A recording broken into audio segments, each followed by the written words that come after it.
ਆਪਾਂ ਸਾਰਿਆਂ ਨੂੰ ਬੜਾ ਚਾਅ ਹੁੰਦਾ ਮੁੰਡੇ ਦਾ ਵਿਆਹ ਕਰਨਾ, ਕੁੜੀ ਦਾ ਵਿਆਹ ਕਰਨਾ, ਉਹ ਬੱਲੇ ਬੱਲੇ ਬੜੀਆਂ ਤਿਆਰੀਆਂ ਕੀਤੀਆਂ ਜਾਂਦੀਆਂ ਨੇ। ਉਹ ਇੱਕ ਸਮਾਜਿਕ ਜੀਵਨ ਦਾ ਅੰਗ ਹੈ, ਕੋਈ ਗਲਤ ਗੱਲ ਨਹੀਂ ਹੈਗੀ। ਪਰ ਆਪਾਂ ਨੂੰ ਆਪਣੇ ਬੱਚਿਆਂ ਨੂੰ ਇਹ ਸਿੱਖਿਆ ਦੇਣ ਦੀ ਲੋੜ ਹੈ ਕਿ ਵਿਆਹ ਚੀਜ਼ ਕੀ ਹੈ। ਵਿਸ਼ੇਸ਼ ਰੂਪ ਚ ਮੁੰਡੇ ਨੂੰ, ਕੁੜੀਆਂ ਨੂੰ ਤਾਂ ਕੁਝ ਨਾ ਕੁਝ ਮਾਵਾਂ ਭੈਣਾਂ ਕੁਝ ਸਿਖਾ ਦਿੰਦੀਆਂ ਨੇ, ਮੁੰਡੇ ਨੂੰ ਘੱਟ ਹੀ ਸਿੱਖਿਆ ਦਿੱਤੀ ਜਾਂਦੀ ਹੈ। ਕਿਉਂਕਿ ਮੁੰਡੇ ਨੂੰ ਤੇ ਲਾਡ ਨਾਲ ਪਾਲ ਕੇ ਤੇ ਵਿਗਾੜਿਆ ਜਾਂਦਾ ਨਾ, ਮੁੰਡਾ ਤਾਂ ਜੋ ਕਰੇ ਠੀਕ ਹੈ। ਆਪਣੇ ਬੱਚਿਆਂ ਨੂੰ ਵਿਆਹ ਕੀ ਚੀਜ਼ ਹੈ ਇਹ ਸਿੱਖਿਆ ਦੇਣ ਦੀ ਲੋੜ ਹੈ। ਵਿਆਹ ਪ੍ਰੇਮ ਨਹੀਂ ਹੈਗਾ। ਵਿਆਹ ਇੱਕ ਵਪਾਰਿਕ ਵਿਹਾਰਿਕ ਜੀਵਨ ਹੈ ਜਿਹਦੇ ਵਿੱਚ ਦੋ ਜਾਣਿਆਂ ਨੇ ਇਕੱਠੇ ਰਹਿਣਾ ਹੈ ਤੇ ਸੁਖੀ ਸਾਂਦੀ ਜੀਵਨ ਬਿਤਾਉਣਾ ਹੈ। ਜੁੱਤੀਓ ਜੁੱਤੀ ਹੋ ਕੇ ਆਪਣੇ ਵਿਆਹਕ ਜੀਵਨ ਨੂੰ ਨਰਕ ਨਹੀਂ ਬਣਾਉਣਾ। ਇਹ ਸਿੱਖਿਆ ਆਪਾਂ ਦਿੱਤੀ ਹੈ? ਕਦੀ ਨਹੀਂ ਦਿੱਤੀ। ਇਹ ਸਿੱਖਿਆ ਦੇਣ ਦੀ ਲੋੜ ਹੈ। ਕਿਵੇਂ ਅਸੀਂ ਬੇਸਵਾਦੀ ਤੋਂ ਬਚਣਾ ਹੈ। ਥੋੜੀ ਥੋੜੀ ਬੇਸਵਾਦੀ ਤੇ ਹਰੇਕ ਪਰਿਵਾਰ 'ਚ ਹੋਣੀ ਹੁੰਦੀ ਹੈ, ਉਹ ਇੱਕ ਪ੍ਰਕਿਰਤੀ ਦਾ ਨੇਮ ਹੈ। ਪਰ ਆਪਾਂ ਬਹੁਤੀਆਂ ਵੱਡੀਆਂ ਲੜਾਈਆਂ ਤੋਂ ਕਿਵੇਂ ਬਚਣਾ ਹੈ, ਇਹ ਸਿੱਖਿਆ ਦੇਣ ਦੀ ਲੋੜ ਹੈ। ਸੋਚੋ ਕਿ ਅਸੀਂ ਮੁੰਡੇ ਕੁੜੀ ਦਾ ਵਿਆਹ ਕਿਉਂ ਕਰਨਾ ਹੈ। ਕੀ ਕੁੜੀ ਨੂੰ ਘਰੇ ਰੋਟੀ ਨਹੀਂ ਖਵਾ ਸਕਦੇ ਤਾਂ ਉਹਨੂੰ ਵਿਆਹਣਾ ਹੈ? ਜਾ ਬਈ ਬਗਾਨੇ ਕਰ। ਕੰਨਿਆਦਾਨ ਦਾ ਅੱਜ ਕੋਈ ਮਤਲਬ ਨਹੀਂ। ਕਿਸੇ ਸਮੇਂ ਕੋਈ ਪਰੰਪਰਾ ਸਨ, ਅੱਜ ਕੋਈ ਮਤਲਬ ਨਹੀਂਗਾ। ਕਿਉਂ ਕੰਨਿਆਦਾਨ ਕਰਨਾ? ਉਹ ਤੇ ਜਿਉਂਦੀ ਜਾਗਦੀ ਹੈਗੀ ਹੈ। ਜੜ ਵਸਤੂ ਦਾ ਦਾਨ ਹੋਏਗਾ, ਉਹਦਾ ਦਾਨ ਥੋੜਾ ਹੋਣਾ। ਫਿਰ ਅਸੀਂ ਜਿੱਥੇ ਧੀ ਨੂੰ ਵਿਆਹਣਾ, ਕੀ ਆਪਾਂ ਉਹਨਾਂ ਦਾ ਘਰ-ਬਾਰ ਬੂਹਾ ਜਾ ਕੇ ਵੇਖਿਆ? ਆਪਣੀ ਧੀ ਨੂੰ ਜਿੱਥੇ ਵਿਆਹਣਾ ਤੈਨੂੰ ਪਤਾ ਹੀ ਨਹੀਂ ਉਹਨਾਂ ਕੋਲ ਸਿਰ ਤੇ ਛੱਤ ਵੀ ਹੈਗੀ ਕਿ ਨਹੀਂ, ਮੁੰਡੇ ਕੋਲ ਰੋਟੀ ਵੀ ਖਾਣ ਨੂੰ ਹੈਗੀ ਹੈ ਕਿ ਨਹੀਂ। ਨਹੀਂ ਨਹੀਂ ਨਹੀਂ, ਕਰ ਦਿਓ। ਫਲਾਣੇ ਸੰਤ ਜੀ ਨੇ ਆਖਿਆ ਸੀ, ਫਲਾਣੇ ਜਹੇਦਾਰ ਨੇ ਆਖਿਆ ਸੀ, ਫਲਾਣੇ ਮੇਰੇ ਭੈਣ ਨੇ ਆਖਿਆ, ਫਲਾਣੇ ਭਣੋਈਏ ਨੇ ਆਖਿਆ, ਚੱਲ ਬਈ। ਤੇ ਉਹ ਧੱਕਾ ਕੁੜੀ ਨੂੰ ਸਾਰੀ ਉਮਰ ਨਰਕ ਭੋਗਦੀ ਰਹੇ। ਲਾਹਨਤ ਹੈ ਐਸੇ ਮਾਪਿਆਂ ਨੂੰ। ਔਰ ਧੰਨ ਨੇ ਸਾਡੀਆਂ ਉਹ ਧੀਆਂ ਜਿਹੜੀਆਂ ਮਾਪਿਆਂ ਦੀ ਇੱਜ਼ਤ ਰੱਖਣ ਵਾਸਤੇ ਨਰਕ ਭੋਗਦੀਆਂ ਨੇ, ਪਰ ਉਹ ਅਗਲੇ ਸਹੁਰੇ ਘਰ ਨੂੰ ਛੱਡ ਕੇ ਨਹੀਂ ਆਉਂਦੀਆਂ। ਸ਼ਰਮ ਆਉਣੀ ਚਾਹੀਦੀ ਹੈ ਸਾਨੂੰ, ਜਿਹੜੇ ਬਿਨਾਂ ਸੋਚੇ ਤੋਂ ਆਪਣੀਆਂ ਧੀਆਂ ਨੂੰ ਵਿਆਹ ਦਿੰਦੇ ਆ।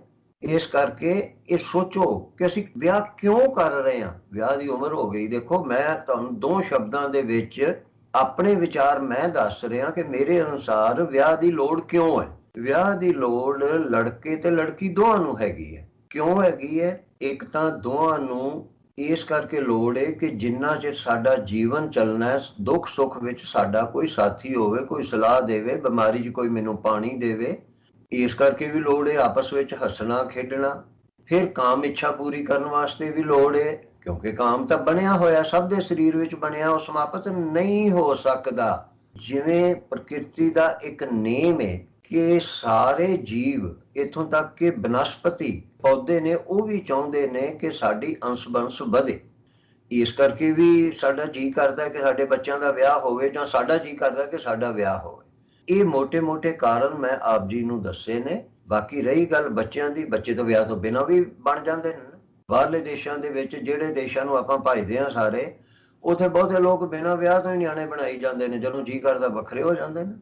ਵਿਆਹ ਦਾ ਬੰਧਨ ਜਿਹੜਾ ਹੈ ਉਹ ਇਸ ਕਰਕੇ ਜ਼ਰੂਰੀ ਹੈਗਾ ਕਿ ਅਸੀਂ ਉਸ ਸਮਾਜਿਕ ਬੰਧਨ ਵਿੱਚ ਬੰਨ ਕੇ ਦੁੱਖ ਸੁੱਖ ਸਮੇਂ ਰਹਿੰਦੇ ਜੀਵਨ ਵਿੱਚ ਇੱਕ ਦੂਸਰੇ ਦਾ ਸਾਥ ਦੇਈਏ। ਇਸ ਕਰਕੇ ਨਹੀਂ ਕਿ ਅਸੀਂ ਜੁੱਤੀਓ ਜੁੱਤੀ ਹੋ ਕੇ ਤੇ ਝੱਟ ਤਲਾਕੋ ਤਲਾਕੀ ਹੋ ਜਾਈਏ। ਕਿ ਅੱਜ ਕੱਲ੍ਹ ਪ੍ਰੇਮ ਵਿਆਹ ਦੇ ਵਿੱਚ ਬਹੁਤ ਕੁਝ ਹੋਣਾ ਸ਼ੁਰੂ ਹੋ ਗਿਆ, ਉਹ ਨਹੀਂ ਹੋਣਾ ਚਾਹੀਦਾ। ਵਿਆਹ ਦਾ ਮਤਲਬ ਹੈ ਕਿ ਨਿਭਾਉਣੀ ਹੈ, ਤੇ ਨਿਭਾਉਣ ਵਾਸਤੇ ਦੋਹਾਂ ਜੀਆਂ ਨੂੰ ਤੇ ਦੋਹਾਂ ਪਰਿਵਾਰਾਂ ਨੂੰ ਵੀ ਅਕਲ ਦੀ ਲੋੜ ਹੈ। ਅਕਲੀ ਸਾਹਿਬ ਸੇਵੀਆ ਅਕਲੀ ਪਾਈਆ ਮਾਨ। ਇਸ ਕਰਕੇ ਆਪਾਂ ਨੂੰ ਇਸ ਚੀਜ਼ ਨੂੰ ਚੰਗੀ ਤਰ੍ਹਾਂ ਸਮਝਣ ਦੀ ਲੋੜ ਹੈ। ਵਿਆਹ ਕੀ ਹੈ, ਵਿਆਹਕ ਜੀਵਨ ਆਪਾਂ ਸੁਖੀ ਕਿਵੇਂ ਚਲਾਉਣਾ ਹੈ, ਸੁਖੀ ਸਾਂਦੀ ਰਹਿਣਾ, ਨਿਭਾਉਣਾ। ਜੇ ਅੱਗੋਂ ਬੱਚੇ ਬਣਾਉਣੇ ਜਾਂ ਨਹੀਂ ਬਣਾਉਣੇ, ਇਹ ਵੀ ਇੱਕ ਅਗਲੀ ਗੱਲ ਹੈ। ਮਾਤਾ ਪਿਤਾ ਨੂੰ ਚਾਹੀਦਾ ਕਿ ਬੱਚਿਆਂ ਦਾ ਵਿਆਹ ਕਰਨ ਤੋਂ ਪਹਿਲਾਂ ਉਹ ਵੀ ਸੋਚਣ ਕਿ ਅਸੀਂ ਕਿਉਂ ਵਿਆਹ ਕਰ ਰਹੇ ਹਾਂ। ਭੇਡ ਚਾਲ ਨਹੀਂ ਕਿ ਗੁਆਂਢੀਆਂ ਨੇ ਕੀਤਾ ਉਹਨੇ ਵੀ ਕੀਤਾ ਤੇ ਤੂੰ ਕਿਉਂ ਨਹੀਂ ਵਿਆਹੀ, ਤੂੰ ਕਿਉਂ ਨਹੀਂ ਵਿਆਹਿਆ ਬਈ। ਨਹੀਂ, ਵਿਆਹ ਕੋਈ ਜ਼ਰੂਰੀ ਨਹੀਂ। ਵਿਆਹ ਜੋ ਮੈਂ ਦੱਸਿਆ ਉਹਨਾਂ ਕਾਰਨਾਂ ਕਰਕੇ ਜ਼ਰੂਰੀ ਹੈ, ਲੋਕਾਂ ਦੇ ਆਖੇ ਕਰਕੇ ਨਹੀਂ, ਉਹਨਾਂ ਕਾਰਨਾਂ ਕਰਕੇ ਜ਼ਰੂਰੀ ਹੈ। ਵਿਆਹ ਕਰਾਉਣਾ ਚਾਹੀਦਾ ਤਾਂ ਜੇ ਸਾਨੂੰ ਵਿਆਹ ਨਿਭਾਉਣ ਦੀ ਜਾਚ ਹੈ ਸੁਖੀ ਸਾਂਦੀ। ਜੇ ਨਰਕ ਬਣਾ ਲੈਣਾ ਕੱਲ ਨੂੰ ਤੇ ਫਿਰ ਉਹ ਤੋਂ ਬਿਨਾਂ ਹੀ ਠੀਕ ਹੈ ਕੰਮ। ਕਾਲ ਕਲੇਸ਼ ਮਿਟਾਏ ਸਤਿਗੁਰ। ਸਤਿਗੁਰੂ ਸਾਡੇ ਮਾਨਸਿਕ ਤੇ ਤਨ ਦੇ ਕਲੇਸ਼ ਮਿਟਾ ਦਿੰਦਾ ਜੇ ਅਸੀਂ ਸੱਚੀ ਮੁੱਚੀ ਗੁਰੂ ਤੇ ਸ਼ਰਧਾ ਰੱਖੀਏ, ਗੁਰੂ ਦਾ ਬਚਨ ਮੰਨੀਏ। ਗੁਰੂ ਦੇ ਚਰਨੀ ਲੱਗ ਕੇ ਕਲੇਸ਼ ਮਿਟਾਉਣ ਵਾਸਤੇ ਗੁਰਬਾਣੀ ਵਿੱਚ ਬਹੁਤ ਤੁਕਾਂ ਸੱਚੇ ਪਾਤਸ਼ਾਹ ਜੀ ਨੇ ਆਪਣੀ ਰਸਨਾ ਤੋਂ ਉਚਾਰੀਆਂ ਹੋਈਆਂ। ਗਿਆ ਕਲੇਸ਼ ਭਇਆ ਸੁਖ ਸਾਚਾ, ਗਿਆ ਕਲੇਸ਼ ਭਇਆ ਸੁਖ ਸਾਚਾ, ਹਰਿ ਹਰਿ ਨਾਮ ਸਮਾਲੀ ਜੀਓ। ਜਿਸ ਕੇ ਸੇ ਤਿਨ ਹੀ ਪ੍ਰਤਿਪਾਰੇ, ਪਾਰ ਬ੍ਰਹਮ ਭਏ ਰਖਵਾਰੇ। ਸੁਣੀ ਬੇਨੰਤੀ ਠਾकुर ਮੇਰੇ, ਪੂਰਨ ਹੋਈ ਕਾਲੀ ਜੀ। ਸਾਧ ਸੰਗਤ ਜੀ, ਪਰਮਾਤਮਾ ਨੇ ਰੱਖਿਆ ਕੀਤੀ, ਪਾਰ ਬ੍ਰਹਮ ਭਏ ਰਖਵਾਰੇ। ਗਿਆ ਕਲੇਸ਼ ਭਇਆ ਸੁਖ ਸਾਚਾ, ਹਰਿ ਹਰਿ ਨਾਮ ਸਮਾਲੀ ਜੀ। ਪ੍ਰਭੂ ਦਾ ਨਾਮ ਜਪਣ ਨਾਲ ਸਾਡੇ ਕਲੇਸ਼ ਚਲੇ ਗਏ, ਕਲੇਸ਼ ਸਮਾਪਤ ਹੋ ਗਏ। ਹੁਣ ਨਾਮ ਜਪਣਾ ਇੱਕ ਬੜਾ ਵਿਆਪਕ ਜਿਹਾ ਸ਼ਬਦ ਹੈ। ਇਹਦੇ ਬੜੇ ਅਰਥ ਨੇ। ਜਿਸ ਵਾਕ ਵਿੱਚ, ਜਿਸ ਸੰਦਰਭ ਵਿੱਚ, ਜਿਸ ਸਮੇਂ ਵਰਤਿਆ ਜਾਵੇ, ਉਦੋਂ ਉਹਦੇ ਅਨੁਸਾਰ ਹੀ ਉਹਦਾ ਅਰਥ ਜਾਣਿਆ ਜਾ ਸਕਦਾ। ਪਰ ਇੱਥੇ ਭਾਵ ਇਹ ਹੈ ਕਿ ਮਿਲ ਸਾਧ ਸੰਗਤ ਜਪ ਕੇਵਲ ਨਾਮ। ਸਾਧ ਸੰਗਤ ਦੇ ਵਿੱਚ ਮਿਲ ਕੇ ਨਾਮ ਜਪਣ ਦੇ ਨਾਲ ਸਾਨੂੰ ਜਿਹੜਾ ਉਹ ਸਿਰਫ ਨਾਮ ਜਪਣ ਦੀ ਜਾਚ ਨਹੀਂ ਆਉਂਦੀ, ਅਕਲ ਵੀ ਆਉਂਦੀ ਹੈ। ਅਕਲੀ ਸਾਹਿਬ ਸੇਵੀਐ, ਅਕਲੀ ਪਾਈਐ ਮਾਂ। ਖੂਹ ਜਿਹੜੇ ਨੇ ਉਹਦੇ ਵਾਸਤੇ ਕਿਸੇ ਨੇ ਇੱਕ ਦੂਸਰੇ ਮਿੱਤਰ ਨੂੰ ਆਖਿਆ, ਬਈ ਕੀ ਗੱਲ ਹੈ, ਖੂਹ ਖਾਲੀ ਨੇ? ਉਹ ਆਂਦਾ ਨਹੀਂ, ਖੂਹ ਪਾਣੀ ਖੁਣੋਂ ਖਾਲੀ ਨਹੀਂ ਗੇ, ਖੂਹ ਅਕਲ ਖੁਣੋਂ ਖਾਲੀ ਨੇ। ਸੋ ਮਨੁੱਖੀ ਮਨ ਜਿਹੜਾ ਨਾ, ਇਹ ਅਕਲ ਖੁਣੋਂ ਖਾਲੀ ਹੈ। ਅਕਲੀ ਸਾਹਿਬ ਸੇਵੀਐ, ਅਕਲੀ ਪਾਈਐ ਮਾਂ। ਅਕਲ ਹੋਵੇਗੀ ਤਾਂ ਹੀ ਆਪਾਂ ਵਿਚਾਰਵਾਨ ਬਣ ਸਕਾਂਗੇ। ਸੋ ਸਾਧ ਸੰਗਤ ਜੀ, ਆਪਾਂ ਕਲੇਸ਼ ਦੇ ਵਾਸਤੇ ਕਈ ਦਿਨਾਂ ਤੋਂ ਗੱਲ ਕਰ ਰਹੇ ਹਾਂ। ਅੱਜ ਫਿਰ ਉਹਦੇ ਉੱਤੇ ਹੀ ਮੈਂ ਕੁਝ ਹੋਰ ਬੇਨਤੀਆਂ ਆਪ ਜੀ ਨੂੰ ਕਰਨ ਲੱਗਾ। ਕਲੇਸ਼ ਕਈ ਪ੍ਰਕਾਰ ਦਾ ਹੈ, ਤੇ ਕਲੇਸ਼ ਕਿਉਂ ਹੁੰਦਾ, ਉਹਦੇ ਵੀ ਕਈ ਕਾਰਨ ਨੇ। ਮੋਟੇ ਮੋਟੇ ਉਹਦੇ ਵਿੱਚ ਕਾਰਨ ਜਿਹੜੇ ਨੇ ਉਹ ਦੋ ਤਿੰਨ ਕੀ ਹੁੰਦੇ ਨੇ। ਇੱਕ ਬੜਾ ਵੱਡਾ ਕਾਰਨ ਇਹ ਹੈ ਕਿ ਜਦੋਂ ਕਿਸੇ ਦੀ ਗੱਲ ਨਹੀਂ ਮੰਨੀ ਜਾਂਦੀ, ਉਦੋਂ ਕਲੇਸ਼ ਹੁੰਦਾ। ਦੂਸਰਾ ਕਾਰਨ ਹੈ ਜਦੋਂ ਕਿਸੇ ਦੀ ਇੱਛਾ ਦੇ ਵਿਰੁੱਧ ਕੋਈ ਕੰਮ ਹੁੰਦਾ ਹੈ, ਕਰਨ ਵਾਲਾ ਜਾਣ ਕੇ ਕਰਦਾ ਜਾਂ ਭੁਲੇਖੇ ਵਿੱਚ ਕਰ ਜਾਂਦਾ, ਉਦੋਂ ਕਲੇਸ਼ ਹੁੰਦਾ। ਤੀਸਰਾ ਕਾਰਨ ਹੈ ਕਿ ਸਾਨੂੰ ਇਹ ਪਤਾ ਹੀ ਨਹੀਂ ਹੁੰਦਾ ਕਿ ਇਹ ਕੰਮ ਹੋਣਾ ਤੇ ਇਹ ਸਮੱਸਿਆਵਾਂ ਆਉਣੀਆਂ ਨੇ। ਇਸ ਕਰਕੇ ਅਸੀਂ ਉਸ ਗੱਲ ਦੀ ਜਦੋਂ ਆਸ ਨਹੀਂ ਕਰਦੇ, ਤੇ ਬਿਨਾਂ ਆਸ ਤੋਂ ਸਾਨੂੰ ਬਿਨਾਂ ਪਤੇ ਤੋਂ ਕੋਈ ਚੀਜ਼ ਅਚਾਨਕ ਹੋ ਜਾਵੇ, ਜਿਵੇਂ ਆਪਾਂ ਅਡੋਲ ਬੈਠੇ ਹੋਈਏ, ਇੱਕਦਮ ਸਾਡੇ ਕੋਲ ਆ ਕੇ ਕੋਈ ਖੜਕਾ ਹੋ ਜਾਵੇ ਤੇ ਆਪਾਂ ਤਰਬਕ ਜਾਂਦੇ ਹਾਂ, ਕਿਉਂਕਿ ਅਸੀਂ ਸੋਚਿਆ ਨਹੀਂ ਹੁੰਦਾ ਕਿ ਸਾਡੇ ਇਹ ਖੜਕਾ ਕੋਈ ਹੋਵੇਗਾ। ਜਦੋਂ ਸਾਨੂੰ ਪਤਾ ਹੋਵੇ ਕਿ ਖੜਕਾ ਹੋਣਾ, ਫਿਰ ਆਪਾਂ ਘੱਟ ਤਰਬਕਾਂਗੇ ਜਾਂ ਨਹੀਂ ਤਰਬਕਾਂਗੇ। ਇਸੇ ਤਰ੍ਹਾਂ ਜੇ ਸਾਨੂੰ ਪਤਾ ਹੋਵੇ ਕਿ ਗਰਮੀ ਲੱਗਣੀ ਹੈ, ਧੁੱਪ ਨਿਕਲੀ ਹੈ, ਆਪਾਂ ਛਤਰੀ ਲੈ ਕੇ ਚੱਲਾਂਗੇ, ਨਹੀਂ ਤੇ ਉਹਨਾਂ ਕੁ ਥੋੜਾ ਜਿਹਾ ਕਰੜੇ ਹੋ ਕੇ ਚੱਲਾਂਗੇ ਕਿ ਵੀ ਕੋਈ ਗੱਲ ਨਹੀਂ ਗੀ, ਗਰਮੀ ਹੈ ਤੇ ਫਿਰ ਕੀ ਆਖਰ ਆ ਗਿਆ। ਪਰ ਜਦੋਂ ਸਾਨੂੰ ਇਹ ਹੋਵੇ ਕਿ ਬਾਹਰ ਤੇ ਬੜੀ ਠੰਡ ਹੈ, ਬੜਾ ਸੁੰਦਰ ਮੌਸਮ ਹੈ, ਠੰਡੀ ਠੰਡੀ ਹਵਾ ਚੱਲਦੀ ਹੈ, ਤੇ ਕੋਈ ਬਾਹਰ ਨਿਕਲੀਏ ਤੇ ਲੋ ਵਗਦੀ ਹੋਵੇ, ਕੜਕਵੀਂ ਧੁੱਪ ਹੋਵੇ, ਫਿਰ ਦੁੱਖ ਤੇ ਹੁੰਦਾ ਹੀ ਹੈ। ਇਸੇ ਤਰ੍ਹਾਂ ਬਾਕੀ ਚੀਜ਼ਾਂ ਦੇ ਵਿੱਚ ਵੀ, ਪਰਿਵਾਰਕ ਕੰਮਾਂ ਦੇ ਵਿੱਚ ਵੀ ਸਾਨੂੰ ਇਹੋ ਜਿਹੇ ਹੀ ਸਮੱਸਿਆਵਾਂ ਆਉਂਦੀਆਂ ਨੇ ਕਿ ਜਦੋਂ ਸਾਡੀ ਸੋਚ ਦੇ ਵਿਰੁੱਧ ਕੁਛ ਹੁੰਦਾ, ਉਦੋਂ ਸਾਨੂੰ ਤਕਲੀਫ ਹੁੰਦੀ ਹੈ। ਤੇ ਸਾਨੂੰ ਪਤਾ ਹੀ ਨਹੀਂ ਹੁੰਦਾ, ਕਿਸੇ ਨੇ ਦੱਸਿਆ ਹੀ ਨਹੀਂ ਹੁੰਦਾ ਕਿ ਆਹ ਵਿਪਤਾ ਵੀ ਆ ਸਕਦੀ ਹੈ। ਜੇ ਸਾਨੂੰ ਪਤਾ ਹੋਵੇ, ਫਿਰ ਅਸੀਂ ਮਾਨਸਿਕ ਤੌਰ ਤੇ ਸੰਭਲੇ ਹੋਵਾਂਗੇ ਕਿ ਠੀਕ ਹੈ ਜੀ, ਇਹ ਵਿਪਤਾ ਤੇ ਆਉਣੀ ਹੈ। ਜਿਹੜੀਆਂ ਪਰਿਵਾਰਕ ਲੜਾਈਆਂ ਹੁੰਦੀਆਂ ਨੇ, ਲੜਾਈਆਂ ਛੋਟੀਆਂ ਛੋਟੀਆਂ ਤੋਂ ਹੌਲੀ ਹੌਲੀ ਕਲੇਸ਼ ਬਣਦਾ। ਕਈਆਂ ਸੱਜਣਾਂ ਨੂੰ ਆਦਤ ਹੁੰਦੀ ਹੈ ਕਿ ਘਰ ਵਿੱਚ ਕਲੇਸ਼ ਲਗਾਤਾਰ ਕਰਕੇ ਹੀ ਰੱਖਣਾ। ਬੜੇ ਗੁਰਮੁਖ ਪਿਆਰੇ ਹੁੰਦੇ ਨੇ ਇਸ ਤਰ੍ਹਾਂ ਦੇ। ਸੋ ਉਹਨਾਂ ਦੇ ਵਾਸਤੇ ਕਲੇਸ਼ ਮਿਟਾਉਣ ਦੀ ਲੋੜ ਹੈ। क्योंकि कलेश च कोई भी सुखी नहीं रह सकता। सो साध संगत जी, कलेश मिटाउण वास्ते एक दूसरे दियां छोटियां छोटियां आखियां होईयां गल्लां आपां जे मन लिया करिए, जिन्हां गल्लां नूं मनण नाल सानूं कोई बहुती खेचल, बहुता खर्चा, बहुती अखियाई ना हुंदी होवे, जे ਉਹ ਗੱਲਾਂ ਆਪਾਂ ਮੰਨ ਲਈਏ ਉਹਦੇ ਨਾਲ ਜੀਵਨ ਸਾਡਾ ਸੁਖੀ ਹੋ ਸਕਦਾ, ਪਰਿਵਾਰਕ ਕਲੇਸ਼ ਮਿਟ ਸਕਦਾ। ਕਰਕੇ ਵੇਖੋ, ਬੜੀਆਂ ਸੌਖੀਆਂ ਛੋਟੀਆਂ ਛੋਟੀਆਂ ਜਿਹੀਆਂ ਗੱਲਾਂ ਨੇ। ਕਿਵੇਂ ਕਿ ਇੱਕ ਪਤਨੀ ਹੈ, ਉਹ ਪਤੀ ਨੂੰ ਬਹੁਤ ਜ਼ਿਆਦਾ ਪਿਆਰ ਕਰਦੀ, ਉਹ ਕਹਿੰਦੀ ਮੈਂ ਤੇਰੇ ਬਿਨਾਂ ਬਚ ਨਹੀਂ ਸਕਦੀ, ਰਹਿ ਨਹੀਂ ਸਕਦੀ। ਅੱਛਾ, ਤੂੰ ਰੋਟੀ ਮੇਰੇ ਹੱਥੋਂ ਖਾਇਆ ਕਰ, ਕੰਮ ਤੇ ਜਾਣਾ ਤੇ ਬਾਹਰੋਂ ਨਾ ਖਾਇਆ ਕਰ, ਜੇ ਤੂੰ ਨਹੀਂ ਮੇਰੇ ਕੋਲ ਹੱਥੋਂ ਰੋਟੀ ਖਾਣੀ ਤੇ ਮੈਂ ਰੋਟੀ ਨਹੀਂ ਖਾਣੀ। ਅੱਛਾ, ਪਤੀ ਨੇ ਆਖਿਆ ਠੀਕ ਹੈ ਬਈ, ਤੇਰੇ ਨਾਲ ਹੀ ਰੋਟੀ ਖਾਵਾਂਗਾ, ਇਕੱਠੇ ਖਾਵਾਂਗੇ ਆਪਾਂ। ਹੁਣ ਉਹਨੇ ਬਣਾਈ ਦਾਲ ਸਬਜ਼ੀ ਤੇ ਪਤਨੀ ਨੇ ਉਹਦੇ ਵਿੱਚ ਮਿਰਚਾਂ ਪਾਈਆਂ ਲਾਲ। ਘਰ ਵਾਲੇ ਨੇ ਆਖਿਆ ਭਲੀਏ ਲੋਕੇ, ਲਾਲ ਮਿਰਚਾਂ ਨਾ ਪਾਇਆ ਕਰ ਪਿਆਰੀਏ, ਕਾਲੀ ਮਿਰਚ ਪਾਇਆ ਕਰ। ਨਹੀਂ ਨਹੀਂ ਨਹੀਂ ਪਤੀ ਜੀ, ਇਹ ਕੋਈ ਨਹੀਂ ਹੁੰਦਾ। ਉਹਨੇ ਆਖਿਆ ਨਹੀਂ। 3-4 ਵਾਰੀ ਉਹਨੇ ਆਖਿਆ, ਉਹ ਨਾ ਹਟੀ। ਹੁਣ ਇਹ ਕਿੱਡੀ ਇੱਕ ਗੱਲ ਹੈ ਕਿ ਮਿਰਚ ਲਾਲ ਪਾਉਣੀ ਹੈ ਕਿ ਕਾਲੀ ਪਾਉਣੀ ਹੈ। ਘਰ ਵਾਲੇ ਨੇ ਆਖਿਆ ਤੂੰ ਮਿਰਚ ਲਾਲ ਖਾਣੀ ਹੁੰਦੀ ਹੈ ਤੂੰ ਵੱਖਰੀ ਖਾ ਲਿਆ ਕਰ ਨਾ, ਹਰੀ ਮਿਰਚ ਖਾ ਲਿਆ ਕਰ, ਮੈਨੂੰ ਨਹੀਂ ਪਸੰਦ ਹੈਗੀ। ਨਹੀਂ ਨਹੀਂ ਨਹੀਂ ਨਹੀਂ ਪਤੀ ਜੀ, ਕੁਛ ਨਹੀਂ ਹੁੰਦਾ, ਇਹ ਚੰਗੀ ਹੁੰਦੀ ਹੈ ਸਿਹਤ ਲਈ। ਕੁਛ ਦਿਨ ਲੰਘੇ ਤੇ ਘਰ ਵਾਲੇ ਨੇ ਚੁੱਕ ਕੇ ਤੇ ਥਾਲੀ ਮਾਰੀ, ਭਰੀ ਰੋਟੀ ਦਾਲ ਪਾਣੀ ਦੀ ਮਾਰੀ ਬਾਹਰ, ਤੇ ਜਿੰਨੀ ਘਰ ਦੇ ਵਿੱਚ ਲਾਲ ਮਿਰਚ ਪਈ ਸੀ ਚੁੱਕ ਕੇ ਸਾਰੀ ਬਾਹਰ ਸੁੱਟ ਦਿੱਤੀ। ਤੇ ਮੁੜ ਕੇ ਘਰ ਵਾਲੀ ਕਲਪੇ ਤੇ ਉਦੋਂ ਬਾਅਦ ਘਰ ਆ ਕੇ ਰੋਟੀ ਖਾਣੀ ਵੀ ਛੱਡ ਦਿੱਤੀ ਉਹਨੇ। ਅੱਛਾ, ਇਹ ਤੇ ਪਤਨੀਆਂ ਦੇ ਕੰਮ ਨੇ ਕਿ ਪਿਆਰ ਬਹੁਤ ਕਰਦੀਆਂ ਤੈਨੂੰ, ਤੇਰੇ ਬਿਨਾਂ ਰੋਟੀ ਨਹੀਂ ਖਾਣੀ, ਪਰ ਤੇਰੇ ਆਖੇ ਵੀ ਉੱਕਾ ਹੀ ਨਹੀਂ ਲੱਗਣਾ। ਅੱਛਾ, ਇੱਕ ਹੋਰ ਪਤੀ ਪਤਨੀ ਦੀ ਤੁਹਾਨੂੰ ਗੱਲ ਦੱਸਦਾ। ਪਤਨੀ ਵਿਆਹੀ ਗਈ, ਬਾਹਰਲੇ ਦੇਸ਼ 'ਚ ਵਿਆਹੀ ਗਈ। ਬਾਹਰਲੇ ਦੇਸ਼ 'ਚ ਸਾਡੇ ਇੱਥੋਂ ਪੰਜਾਬੀ ਲੋਕ ਬਹੁਤ ਸਾਰੇ ਜਾ ਕੇ ਤੇ ਟੈਕਸੀ ਚਲਾਉਂਦੇ।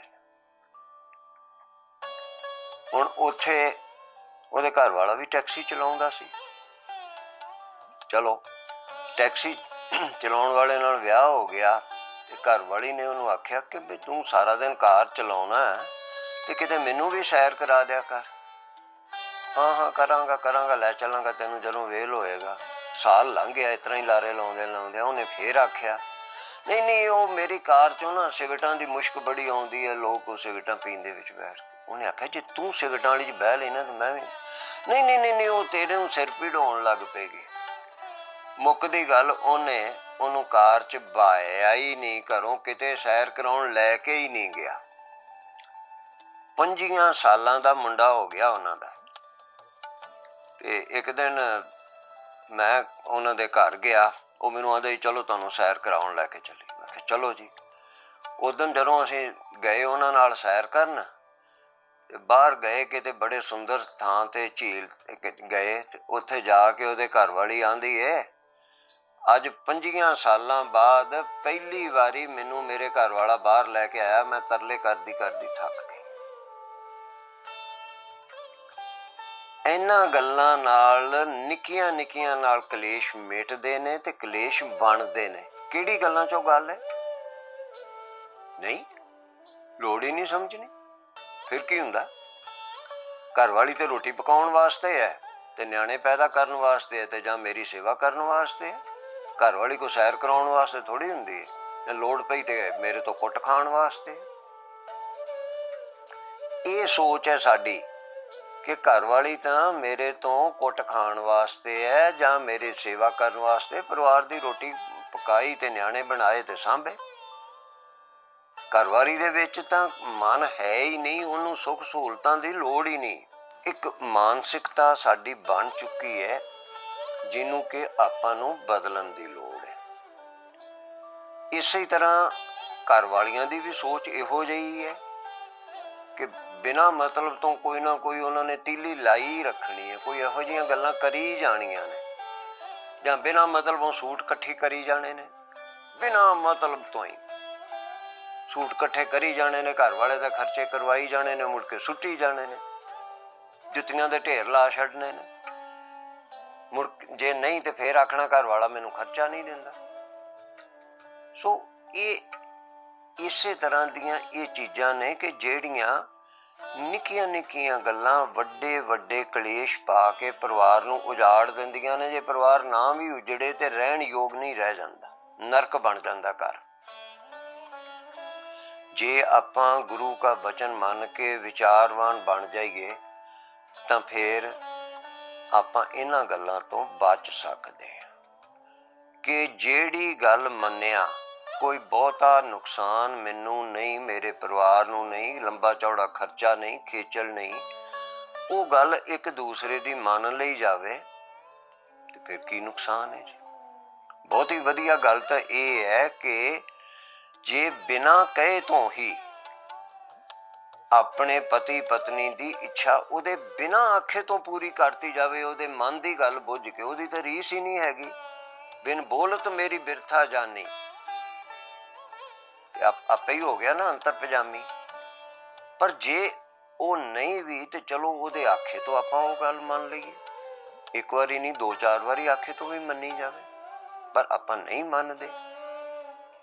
ਇਸੇ ਤਰ੍ਹਾਂ ਬਾਕੀ ਦੇ ਪਰਿਵਾਰਕ ਜੀਆਂ ਦੇ ਨਾਲ ਵੀ ਗੱਲ ਹੁੰਦੀ ਹੈ। ਸਾਰੀਆਂ ਗੱਲਾਂ ਤਾਂ ਕੋਈ ਵੀ ਕਿਸੇ ਦੀਆਂ ਮੰਨ ਹੀ ਨਹੀਂ ਸਕਦਾ।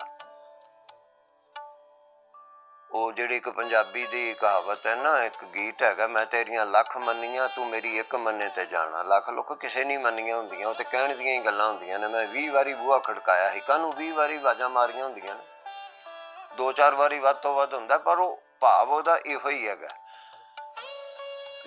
ਹੁਣ ਇਸੇ ਤਰ੍ਹਾਂ ਹੀ ਜੇ ਅਸੀਂ ਆਪਣੇ ਬਾਕੀ ਪਰਿਵਾਰ ਦੇ ਜੀਆਂ ਦੀਆਂ ਵੀ ਗੱਲਾਂ ਮੰਨ ਲਈਏ, ਇੱਕੋ ਪਾਸੇ ਨਹੀਂ ਦੋਵੇਂ ਪਾਸੇ ਮੰਨੀਆਂ ਜਾਣ, ਮਨਾਈਆਂ ਵੀ ਜਾਣ ਤੇ ਮੰਨੀਆਂ ਵੀ ਜਾਣ, ਔਰ ਯੋਗ ਗੱਲਾਂ ਮਨਾਈਆਂ ਜਾਣ ਤੇ ਯੋਗ ਮੰਨੀਆਂ ਜਾਣ, ਤੇ ਉਹਦੇ ਨਾਲ ਸਾਡੇ ਪਰਿਵਾਰ ਦੇ ਵਿੱਚ ਬਹੁਤ ਸੁੱਖ ਸ਼ਾਂਤੀ ਹੋ ਸਕਦੀ ਹੈ। ਤੁਸੀਂ ਮੈਨੂੰ ਪੁੱਛੋਗੇ ਕਿ ਪਰਿਵਾਰ 'ਚ ਸੁੱਖ ਸ਼ਾਂਤੀ ਦੀ ਲੋੜ ਕੀ ਹੈ? ਆਹੋ, ਜਦੋਂ ਪ੍ਰਸ਼ਾਦਾ ਪਾਣੀ ਵਾਧੂ ਹੋਏ, ਕਾਰਾਂ ਕੋਠੀਆਂ ਸਭ ਕੁਝ ਸਹੂਲਤਾਂ ਹੈਗੀਆਂ ਨੇ, ਤੇ ਸੁੱਖ ਸ਼ਾਂਤੀ ਦੀ ਕੀ ਲੋੜ ਹੈ ਬਈ? ਫਿਰ ਪਰਿਵਾਰ ਬਣਾਉਣ ਦੀ ਵੀ ਕੀ ਲੋੜ ਹੈ? ਪਰਿਵਾਰ ਤਾਂ 5-7 ਜੀ ਰਲ ਕੇ ਹੀ ਬਣਦਾ ਨਾ, ਫਿਰ ਪਰਿਵਾਰ ਦੀ ਵੀ ਕੀ ਲੋੜ ਹੈ? ਜੇ ਸਿਰਫ ਪੈਸਾ ਕਾਰਾਂ ਕੋਠੀਆਂ ਨਾਲ ਹੀ ਕੰਮ ਚੱਲਦਾ ਤਾਂ ਫਿਰ ਇਕੱਲੇ ਹੀ ਚੱਲੀ ਜਾਂਦਾ ਨਾ। ਤੇ ਪਰਿਵਾਰ ਦੀ ਕੀ ਲੋੜ ਹੈ? ਪਰਿਵਾਰ ਦੇ ਜੀਆਂ ਦਾ ਤਾਂ ਮਤਲਬ ਇਹ ਹੀ ਹੈਗਾ ਨਾ ਕਿ 4 ਜੀ ਰਲ ਕੇ ਹੱਸਣ ਖੇਡਣ, ਇੱਕ ਦੂਸਰੇ ਦੇ ਦੁੱਖ ਸੁੱਖ ਵਿੱਚ ਸਾਥ ਦੇਣ। ਕੋਈ ਢਿੱਲਾ ਮੱਠਾ ਹੁੰਦਾ ਤੇ ਉਹਨੂੰ ਸਾਂਭਣ ਵਾਲੇ ਹੋਣ। ਬਾਹਰਲੇ ਦੇਸ਼ਾਂ ਦੇ ਵਿੱਚ ਜਿੱਥੇ ਆਪਾਂ ਭੱਜ ਜਾਂਦੇ ਹਾਂ ਨਾ ਡਾਲਰ ਕਮਾਉਣ, ਸੱਚੀ ਮੁੱਚੀ ਬੜੇ ਡਾਲਰ ਨੇ, ਬੜੀਆਂ ਸੁੱਖ ਸਹੂਲਤਾਂ ਨੇ, ਖੁੱਲੇ ਡੁੱਲੇ ਦੇਸ਼ ਨੇ ਤੇ ਬੜੇ ਹੀ ਸਾਫ਼ ਸੁਥਰੇ ਨੇ।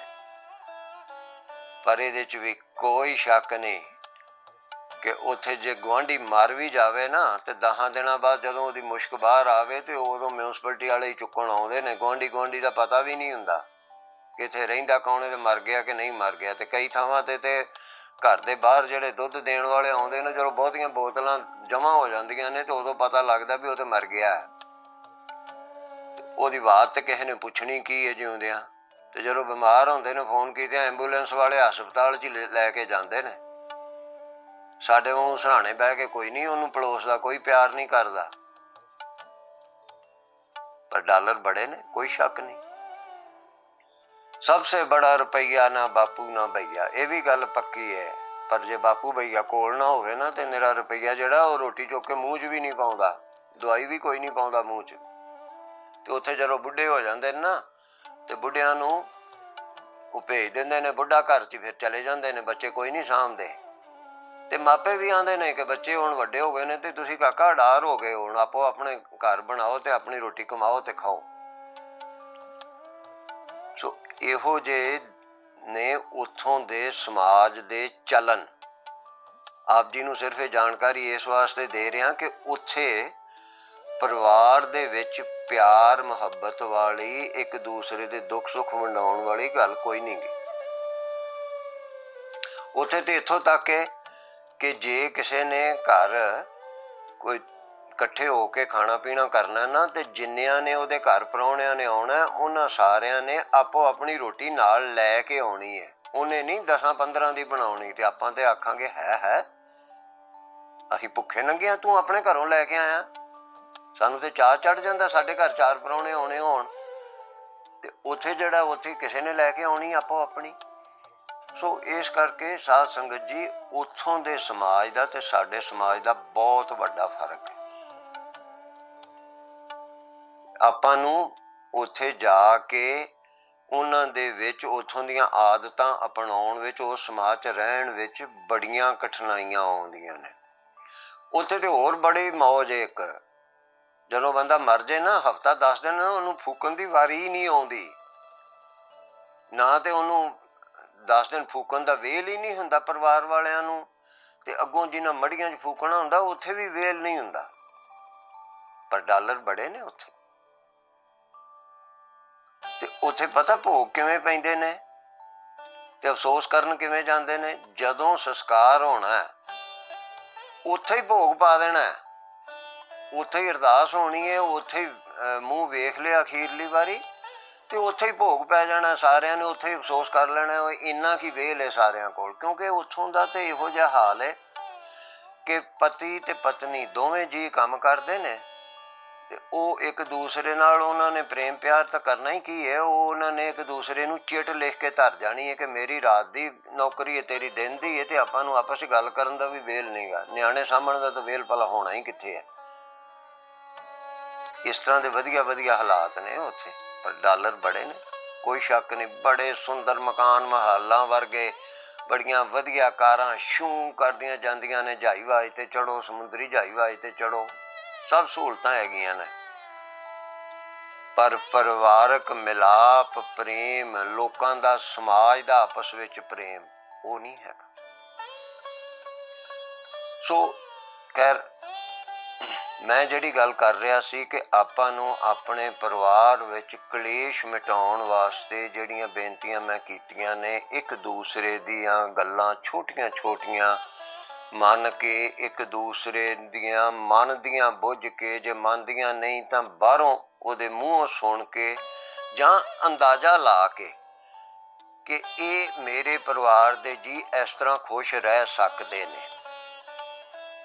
ਉਹ ਕੰਮ ਕਰਨੇ ਸ਼ੁਰੂ ਕਰੀਏ। ਉਹ ਕਰਕੇ ਵੇਖੋ, ਦਿਨ ਰਾਤ ਦਾ ਫਰਕ ਆਪ ਜੀ ਨੂੰ ਪ੍ਰਤੱਖ ਨਜ਼ਰ ਆਏਗਾ। ਕਰਕੇ ਵੇਖੋ। ਪਰ ਇਹ ਨਹੀਂ कि सिर्फ नूह नहीं करने ने, सस ने भी करने ने, तो सहुरे ने भी करने ने, तो पिता ने भी करने ने, तो पुत्र ने भी करने ने, धी ने भी, सारे पासों तो होवे तो फिर गल बनती है। दो हत्थां नाल ताड़ी वजदी है। जिहड़ा एक पासड़ प्रेम है ना, वो बहुता चिर नहीं चलता हैगा। वो तो फिर ये हो जाता है कि मैं तो सेवक हाँ, जां सेवा करन वास्ते ही आए हाँ, तो कुर्बानी, अपनी कुर्बानी देने वाली गल ही हो जाती है ना, कि मैं तो कुट खाई जानी है, तो रोटियां पकाई जानियां, न्याणे जम्मी जाने ने, सांभी जाने ने। ਉਹਦੇ ਵਿੱਚ आनंद वाली गल, परिवारक आनंद वाली गल नहीं रह जाती। ये ठीक है, वो जिन्हां दी सेवा हुंदी है वो कुछ हद तक संतुष्ट काफ़ी होणगे कि हाँ ठीक है साडी सेवा होई जाती है, पर वो परिवारक आनंद आपां नहीं कह सकते। पर वो चीज़ जिहड़ी है वो जदों अगली पीढ़ी विच जांदी है, फिर उत्थे बहुत वड्डी समस्या आउंदी है। सो इस करके इन्हां छोटियां छोटियां गल्लां नूं ध्यान च करदे होए अपनियां आदतां बदलनियां शुरू करिए। आदतां बदलदियां ने आत्म विश्लेषण नाल। पहिलों तां ये विश्लेषण करना अपने आप दा कि मेरे विच इह आदत है, ते फिर दूसरा काम है कि इस आदत नूं बदलना है। वो बदलने वास्ते अभ्यास करना है। दिन दे विच कई बारी सोचना है कि मैं फिक्का नहीं बोलना, मैं चिड़ना नहीं, मैं चिड़ना नहीं, घरवाली नूं नहीं कुटना, या घरवाली ने आखना कि मैं घरवाले नूं कौड़ा नहीं बोलना। इसे तरह असीं जे अभ्यास करांगे, दिन च वारी वारी चेता करांगे, ते ਉਹ ਜੇ ਕਿਤੇ ਸਾਡੇ ਤੋਂ ਮਾੜੀ ਆਦਤ ਹੋ ਵੀ ਗਈ ਤੇ ਝੱਟ ਸੰਭਲ ਜਾਈਏ ਤਾਂ ਆਪਣੇ ਬੱਚਿਆਂ ਨੂੰ, ਪਤੀ ਪਤਨੀ ਨੂੰ, ਕਿਸੇ ਨੂੰ ਵੀ ਕਹਿ ਦਿਓ ਨਹੀਂ ਮੇਰੇ ਤੋਂ ਗਲਤੀ ਹੋ ਗਈ ਸੀ, ਅੱਗੋਂ ਨੂੰ ਨਹੀਂ ਮੈਂ ਕਰਦਾ। ਕੋਈ ਫਰਕ ਨਹੀਂ ਪੈਂਦਾ ਪਤਨੀ ਅੱਗੇ ਹੱਥ ਜੋੜਿਆ, ਆਪਾਂ ਛੋਟੇ ਨਹੀਂ ਹੁੰਦੇ, ਕਿਉਂਕਿ ਅਸੀਂ ਗਲਤੀ ਕੀਤੀ ਹੈ ਨਾ, ਤੇ ਉਹਨੂੰ ਗਲਤੀ ਨੂੰ ਸੁਧਾਰਨਾ ਤੇ ਫਿਰ ਜਿਹਦੇ ਵਿਰੁੱਧ ਗਲਤੀ ਹੋਈ ਹੋਵੇ ਉਹ ਵੀ ਖਿਮਾ ਕਰ ਦੇਵੇ, ਠੀਕ ਹੈ ਜੀ ਹੋ ਗਈ, ਅੱਗੋਂ ਨੂੰ ਨਾ ਕਰੋ ਜੀ। ਇਸ ਤਰ੍ਹਾਂ ਕੰਮ ਚੱਲਦਾ। ਹੁਣ ਮੈਨੂੰ 2-3 ਦਿਨ ਹੋਏ ਨੇ, ਕਿਸੇ ਦਾ ਫੋਨ ਆਇਆ ਸੀ ਯੂਪੀ ਤੋਂ, ਉਹਨੇ ਆਖਿਆ ਮੈਂ ਤੇਰੀ ਗੱਲਾਂ ਸੁਣੀਆਂ ਸਨ ਤੇ ਮੈਂ ਹੁਣ ਨਾ ਅਭਿਆਸ ਕਰਦਾ ਪਿਆ ਕਿ ਚਿੜਨਾ ਨਹੀਂ। ਅੱਜ ਮੈਨੂੰ ਬੜੀ ਵਾਰੀ ਗੁੱਸਾ ਆਇਆ, ਰੋਣ ਆਇਆ, ਪਰ ਮੈਂ ਅਭਿਆਸ ਕੀਤਾ ਵੀ ਚਿੜਨਾ ਨਹੀਂ। ਕਿ ਚਲੋ ਸ਼ੁਕਰ ਹੈ ਬਈ, ਗੁਰੂ ਕਿਰਪਾ ਕਰੇ ਜੇ ਕਿਸੇ ਨੂੰ ਲਾਭ ਹੋਇਆ। ਇੱਕ ਨੇ ਮੈਨੂੰ ਕਿਹਾ, ਉਹ ਆਂਦਾ ਵੀ ਮੈਂ ਘਰ ਵਾਲੀ ਨੂੰ ਕੁੱਟਦਾ ਹੁੰਦਾ ਹਾਂ, ਪਰ ਉਹ ਤੂੰ ਆਖਿਆ ਨਾ ਵੀ ਕੁੱਟਣਾ ਨਹੀਂ ਗਾ, ਤੂੰ ਇਸ ਕਰਕੇ ਮੈਂ ਕੁੱਟਦਾ ਨਹੀਂ ਗਾ, ਪਰ ਮੇਰੇ ਘਰ ਵਾਲੀ ਬੜਾ ਤੰਗ ਕਰਦੀ, ਆਖੇ ਨਹੀਂ ਲੱਗਦੀ। ਚਲੋ ਆਖੇ ਲੱਗਣਾ ਚਾਹੀਦਾ ਹੀ, ਉਹ ਗੱਲ ਤੇ ਮੰਨਣੀ ਚਾਹੀਦੀ ਹੈ। ਸੋ ਇਹ ਜਿਵੇਂ ਮੈਂ ਬੇਨਤੀ ਕੀਤੀ ਸੀ ਆਪ ਜੀ ਨੂੰ, ਸਾਧ ਸੰਗਤ ਜੀ ਸੰਕੋਚ ਨਾ ਕਰੋ, ਲਿਖੋ ਕਿ ਇਹ ਕੰਮ, ਇਹ ਚੀਜ਼ਾਂ, ਇਹ ਗੱਲਾਂ ਮੇਰੇ ਪਰਿਵਾਰ ਦੇ ਕਿਹੜੇ ਕਿਹੜੇ ਜੀਅ ਨੂੰ ਚੰਗੀਆਂ ਲੱਗਦੀਆਂ ਨੇ, ਉਹਦੇ ਅਨੁਸਾਰ ਆਪਾਂ ਸਾਰੇ ਜਣੇ ਹੀ ਕਾਰਜ ਕਰਨਾ ਸ਼ੁਰੂ ਕਰ ਦਈਏ ਤੇ ਵੇਖੋ ਕਿਵੇਂ ਫਰਕ ਪੈਂਦਾ, ਕਰਕੇ ਵੇਖੋ। ਸੋ ਮੇਰੀ ਸਾਰੀ ਬੇਨਤੀ ਦਾ ਮਤਲਬ ਇੰਨਾ ਹੀ ਹੈ ਕਿ ਆਪਾਂ ਗੁਰੂ ਵਾਲੇ ਆ ਤੇ ਸੱਚੀ ਮੁੱਚੀ ਗੁਰੂ ਵਾਲੇ ਬਣੀਏ। ਤੇ ਗੁਰੂ ਵਾਲੇ ਤਾਂ ਹੀ ਬਣਾਂਗੇ ਜੇ ਗੁਰੂ ਕਾ ਬਚਨ ਮੰਨਾਂਗੇ, ਤੇ ਗੁਰੂ ਕਾ ਬਚਨ ਮੰਨਾਂਗੇ ਤਾਂ ਸੱਚੀ ਮੁੱਚੀ ਆਪਾਂ ਨੂੰ ਸੁੱਖ ਹੋਏਗਾ। ਤੁਸੀਂ ਭਾਗਾਂ ਵਾਲੇ ਹੋ ਜਿਹੜੇ ਤੜਕੇ ਉੱਠ ਕੇ ਨਾਮ ਜਪਦੇ ਹੋ, ਇੱਥੇ ਆ ਕੇ ਕਥਾ ਕੀਰਤਨ ਕਰਦੇ ਹੋ, ਸੁਣਦੇ ਹੋ, ਬੜੇ ਵੱਡੇ ਭਾਗਾਂ ਨਾਲ ਇਹ ਚੀਜ਼ਾਂ ਪ੍ਰਾਪਤ ਹੁੰਦੀਆਂ ਨੇ। ਹੁਣ ਤੁਸੀਂ ਆਖੋਗੇ ਵੱਡੇ ਭਾਗਾਂ ਨਾਲ ਕਿਉਂ ਪ੍ਰਾਪਤ? ਭਾਈ ਵੱਡੇ ਭਾਗਾਂ ਦੇ ਨਾਲ ਤਾਂ ਪ੍ਰਾਪਤ ਹੁੰਦੀਆਂ ਨੇ ਕਿ ਇੱਥੇ ਆ ਕੇ ਤੁਹਾਨੂੰ ਸ਼ੁਭ ਸਿੱਖਿਆ ਮਿਲਦੀ ਹੈ। ਇਹ ਪ੍ਰੇਰਨਾ ਮਿਲਦੀ ਹੈ ਕਿ ਸ਼ੁਭ ਸਿੱਖਿਆ ਦੇ ਰਾਹੀਂ ਆਪਾਂ ਜੀਵਨ ਸੁਖੀ ਕਿਵੇਂ ਕਰਨਾ। ਗੁਰੂ ਦੇ ਚਰਨੀ ਲੱਗਣ ਦਾ ਇਹ ਥੋੜ੍ਹਾ ਮਤਲਬ ਹੈਗਾ ਕਿ ਹਰ ਵੇਲੇ ਜੁੱਤੀ ਖੜਕਦੀ ਰਹੇ ਤੇ ਸਾਡਾ ਘਰ ਨਰਕ ਬਣ ਜਾਵੇ, ਕਿਉਂਕਿ ਗੁਰੂ ਦੇ ਚਰਨੀ ਲੱਗਣ ਦਾ ਤਾਂ ਮਤਲਬ ਇਹ ਹੈ ਨਾ ਕਿ ਜਮ ਦਾ ਡਰ ਨਾ ਰਵੇ। ਜਮ ਦਾ ਡਰ ਹੋਵੇਗਾ ਤੇ ਨਰਕ ਜਾਵਾਂਗੇ, ਉਹ ਅਗਲਾ ਨਰਕ ਤੇ ਉੱਥੇ ਚੱਲਾਂਗੇ ਤੇ ਵੇਖਾਂਗੇ ਨਾ। ਇੱਥੇ ਜੇ ਘਰ ਹੀ ਨਰਕ ਬਣਿਆ ਰਵੇ ਤੇ ਪਹਿਲਾਂ ਤਾਂ ਘਰ ਨੂੰ ਸਵਰਗ ਬਣਾਈਏ ਤੇ ਫਿਰ ਅਗਲੇ ਸਵਰਗ 'ਚ ਵੀ ਚੱਲ ਕੇ ਤੇ ਉੱਥੇ ਵੀ ਸੁੱਖ ਲਈਏ। ਇਸ ਕਰਕੇ ਗੁਰੂ ਕਾ ਬਚਨ ਮੰਨਦੇ ਹੋਏ ਆਪਾਂ ਆਪਣੀਆਂ ਆਦਤਾਂ ਸੁਧਾਰੀਏ। ਨਿਵਣ ਸੋ ਅੱਖਰ ਖਿਵਣ ਗੁਣ, ਜੇਬਾ ਮਣੀਆਂ ਮੰਤ, ਇਹ ਤ੍ਰੈ ਭੈਣੇ ਵੇਸ ਕਰ, ਤਾਂ ਵਸ ਆਈ ਕੰਤ। ਮਿੱਠਾ ਬੋਲਣਾ, ਨਿਮਰਤਾ ਰੱਖਣੀ ਅਤੇ ਖਿਮਾ ਕਰ ਦੇਣਾ, ਇਹ 3 ਗੁਣ ਅਪਣਾਈਏ। ਅਤੇ ਜਿਹੜੀਆਂ ਮੈਂ ਬੇਨਤੀਆਂ ਕੀਤੀਆਂ ਨੇ, ਇਹਨਾਂ ਬੇਨਤੀਆਂ ਨੂੰ ਅੰਦਰ ਥਾਂ ਦਿਓ, ਇਹਨਾਂ ਨੂੰ ਅਪਣਾਉਣਾ ਸ਼ੁਰੂ ਕਰੋ। ਵਿਚਾਰਵਾਨ ਬਣੋ। ਥਾਲ ਵਿੱਚ 3 ਵਸਤੂ ਪਈਓ, ਸਤ ਸੰਤੋਖ ਵਿਚਾਰ। ਸੋ ਵਿਚਾਰਵਾਨ ਬਣੋ ਪ੍ਰੇਮੀਓ, ਅਤੇ ਗੁਰੂ ਕਾ ਬਚਨ ਮੰਨਦੇ ਹੋਏ ਆਪ ਸੁਖੀ ਹੋਵੋ, ਪਰਿਵਾਰ ਸਮਾਜ ਸਭ ਨੂੰ ਸੁਖੀ ਕਰੋ। ਤੇ ਫਿਰ ਉਸ ਤੁਕ ਨੂੰ ਯਾਦ ਕਰੋ, ਗਿਆ ਕਲੇਸ਼ ਭਇਆ ਸੁਖ ਸਾਚਾ। ਸੱਚਾ ਸੁਖ ਹੋ ਗਿਆ, ਭਾਵ ਸਦੀਵੀ ਸੁਖ ਹੋ ਗਿਆ। ਹਰ ਹਰ ਨਾਮ ਸੰਭਾਲੀ ਜੀ, ਕਲ ਕਲੇਸ਼ ਮਿਟਾਏ ਸਤਿਗੁਰ। ਸਾਰੇ ਹੀ ਆਖੋ ਧੰਨ ਸਤਿਗੁਰੂ ਬਾਲਕ ਸਿੰਘ ਜੀ। ਸਤਿ ਸ੍ਰੀ ਅਕਾਲ।